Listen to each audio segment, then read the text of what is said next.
Hello everyone, welcome back to my channel. Today's review is on Sadie by Courtney Summers. This is one of my top 20 favorite books of all time so far. I gave it 5 out of 5 stars and I could not find anything wrong with this book. I read it for fun, like I didn't do an analysis because I'm not, in college anymore. So if I really want to do it, I could probably find something wrong with it because nothing is perfect. And I'm not saying that there is no problems, like I found a few typos.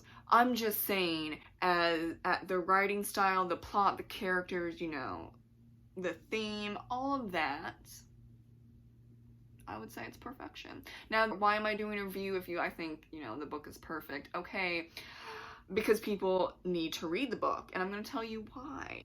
Now, this is about Sadie, who goes missing because she's trying to find her sister's murderer because no one else wants to, basically.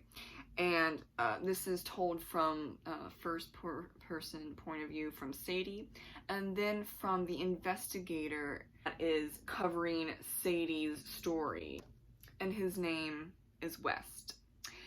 Interesting name, but also cool. We're going to move on because that was a very ADD moment. West is doing it in like you would see like a investigative TV show, kind of. And then like there's parts where he's doing like a radio interview type of thing.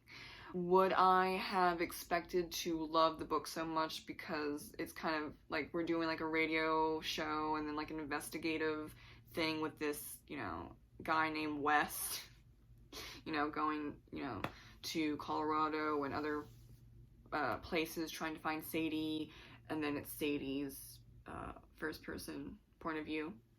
I didn't think I would like it. And like the first few pages, I was like, wait, where's Sadie? Because it's West. And then I got the point. Okay. Sometimes I'm a little slow on the uptick, but I got it. I understand where the story telling and that type of writing style is coming from. Now, what Sadie and basically what Courtney Summers is saying in this is that girls go missing all the time. People go missing all the time. And a lot of people just assume that the girl runs away, especially if something traumatic happened before, like parents died or maybe broke up with the partner. There's a lot of reasons why someone would go missing, as in like they ran away. So this is what they think in the beginning. No, Sadie is going out to find her little sister's murderer because, her body was found in kind of like a clearing, and they, everyone is assuming, oh, Sadie ran away because she is traumatized. Yeah, but I think people in general, they don't know how strong teenagers can be, or how determined, or how angry and vengeful, honestly, they can be. And this is basically Sadie in a nutshell, for good reason. For good reason. Now, this is set in a very small town in Colorado where basically no one knows about it and people don't care about it, honestly. And why do I say that? Because that's what is said in the novel, but also, and I think this was a very important take from the writer, is that people don't care about the South or the Midwest or the people in it. Not everyone, but there are a lot of people that will dismiss the flyover states. It's flyover states. Isn't that a hint? If anyone uses flyover states and then, does like an eye roll or like a flyover states, they kind of don't really care. I mean, that's the vibe I'm getting. Correct me if I'm wrong if you say it like that, but And coming from both sides of my family, our country folk. Say y'all, I don't have an accent anymore, other than y'all. I kept that on because it is a fantastic gender neutral word for a group of people. Love it. Now, but when I say that my family is mainly from like Virginia, West Virginia, country of Maryland, Kentucky, Ohio, Pennsylvania, what do you think? Right? First assumption. It's usually not good. Yeah, I would say most people watching and knowing me, you know, a bit, one wouldn't have expected yeehaw in my veins. And when I said, you know, here comes the list of where my family comes from, it's not Deep South, but it's like Rust Belt. I do have a little bit of Massachusetts, New York up in there because of the Irish ancestors that came over from Ellis Island. So I have a lot going on there, but what did you think? I mean, I don't think it was for the majority of you. I'm not calling all of you out, but I think for a good portion of you, you were like, oh, I don't know about that one. Because I get that fairly often, and I've been also, you know, I list where, you know, my family is mainly, you know, situated, and they're like, oh, rednecks? Yes, if you want to be like that. Because they're in Colorado, you think like Denver or Colorado Springs, which is a big city, right? Yeah, the majority of Colorado are farmers, ranchers, small towners, country folk. And now it's not considered a flyover state because of Denver. I actually drove through Colorado on my road trip across the United States, and there are some parts in Colorado where it's not going good for them. I'm gonna be really honest. You drive by and their houses are falling apart, and they have a really rundown truck, and you're like, does it even work? A lot of them in, you know, the smaller towns are poor and they're struggling. And this is basically what's happening with Sadie and her family. And, you know, that could be what, you know, the police say, oh, she's missing, she ran away. Oh, I mean, she's trying to find a better life in like California. Because people automatically think if you run away, you want to start a new life, you go to California or New York City. It's just a dismissal, you know, and they're not doing anything with Sadie's sister's death. They say, what did they say? Murder, death. You know, it goes back and forth.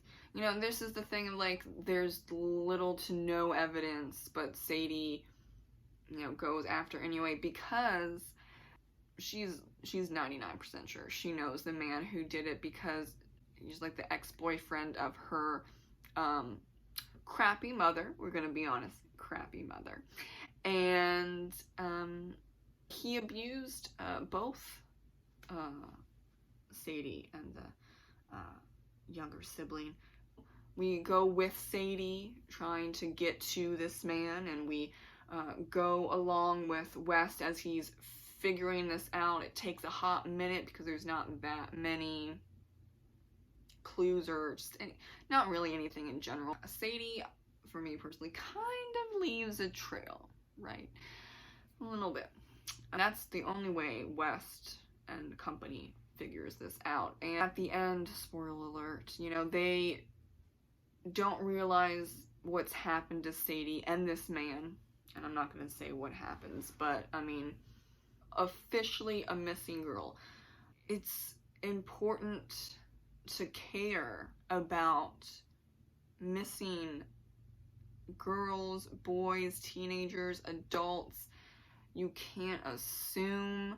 And good-natured people just, I don't know. I think maybe because they want to be optimistic. Oh, she ran away. She wants to start a new life in Denver. You know, sometimes that does happen. You know, I lived on the East Coast. I moved to the West Coast recently.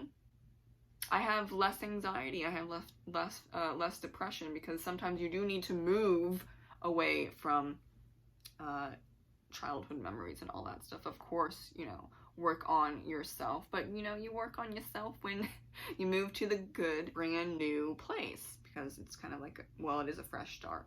And I don't think people, you know, like hearing that the children, teenagers, adults that go missing could be dead, or, you know, they were assaulted, and maybe even traffic world, which is horrible. And you know, I think people don't want to think about that, for one. And I think that's one point, because people are a little too optimistic. And then the second point is, like, they didn't care, because she's a town girl, she's poor, she's you know, from a redneck trailer trash family.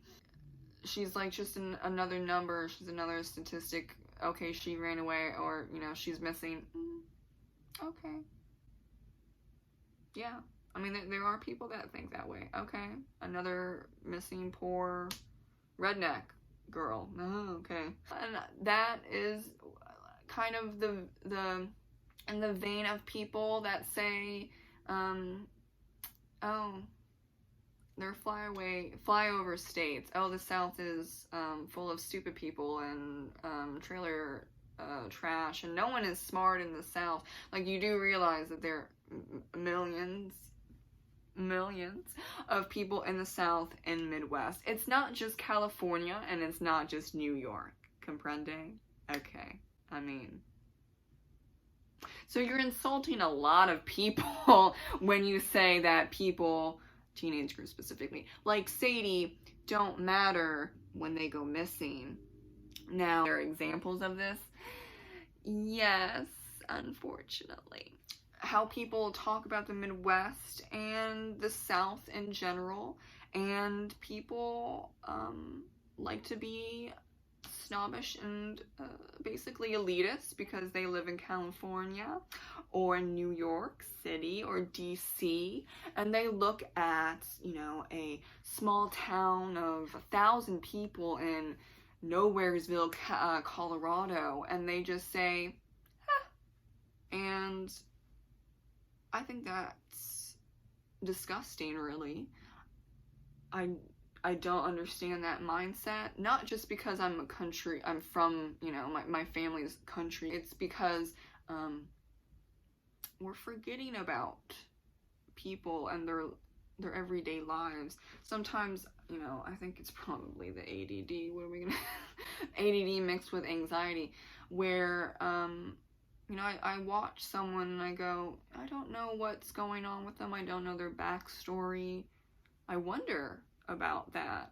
And then, you know, you sit and realize right now, someone in these small towns in the South, you know, wherever, Midwest, they're having a really hard time. I don't think people realize stories like that are real. People, you know, might have a flat screen TV and they have like a prepaid iPhone because, you know, maybe they got it for Christmas, you know, 4 years ago, so they're holding on to that iPhone as best they can. They're struggling, and they maybe only have like a lunch, maybe dinner, they maybe have 2 meals a day, and then they don't have any money. They're like in our debt up, you know, to let's just pick a number, 50,000, because they can't make it. That's a real thing. It's happening, and people unfortunately forget about the people in the Midwest and in the South because they think that they're all, you know, a monolith.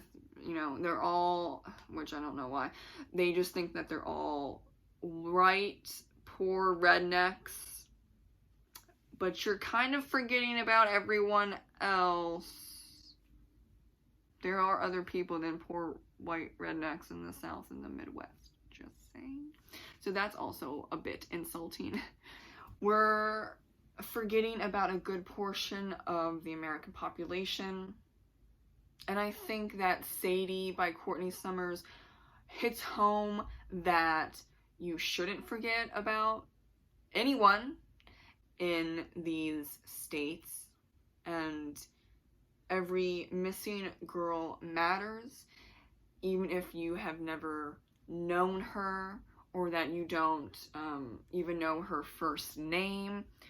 They matter because they're missing, and we need to do better for all the missing teenagers, young boys and girls, and adults.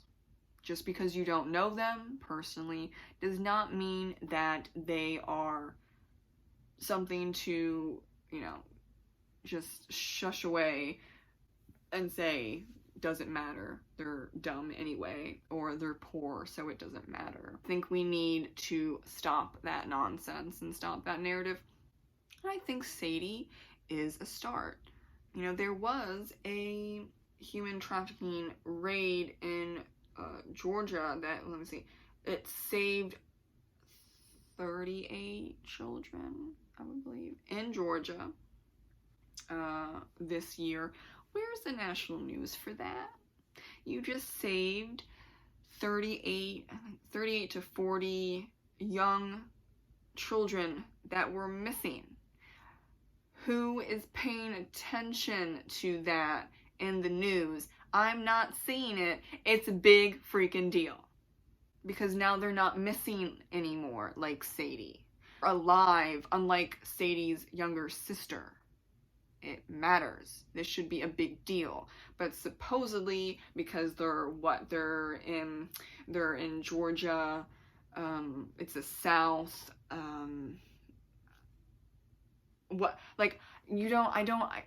really don't understand why the news,